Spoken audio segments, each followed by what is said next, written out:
assistant got a phone call from a lady in Birmingham, Alabama. At the end of the conversation, she said, Zig, she said, I believe this woman thinks she's got an impossible problem, but I believe you can solve that problem with her in just a few minutes if you will spend that time with her. I said, well, Laurie, tell her to meet me backstage. I'll get there about 10 minutes early. My schedule was such that was about all I had.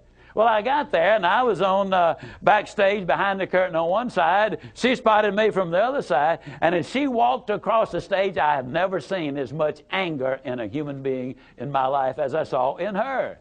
She almost started crying when she saw me. She said, oh, I'm just so glad to see you. I got this horrible job. I hate it. I hate everything about it. I hate everybody down there. I mean, you talking about negative nails, she was it. She said, can you help me? Now, understand, I've only got about 10 minutes.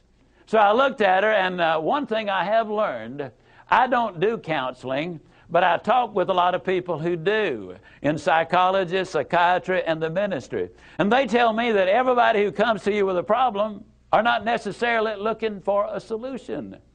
I couldn't understand that for a long time. Why do they bring you a problem if they don't want to solve it? Well, I can tell you why. They want to tell you about it, you about it, you about it, you about it, and you about it. And if you foul up the deal and solve the problem, they can't tell you again, you again. They want the attention that goes with the problem, and every company just about it has that kind of an individual. They want the attention that goes with griping and complaining.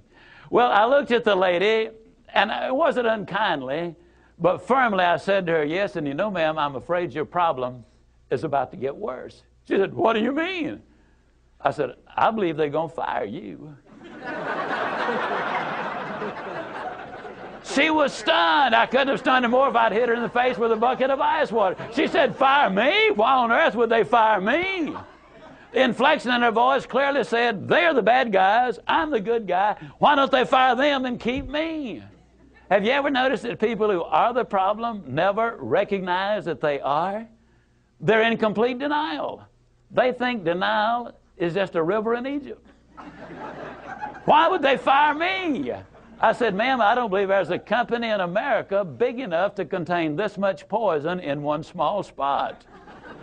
Have you ever noticed that when somebody is about to lose something they've been complaining about, whether it's a car, a home, a mate, a job, or whatever, when all of a sudden it appears they're going to lose them, it takes on brand new value. She looked at me and said, well, what can I do? I said, do you really want to know? She said, yes, I do. That's the reason I came to see you. I came looking for help, but you sure haven't been any help so far. I said, well, ma'am, I've got an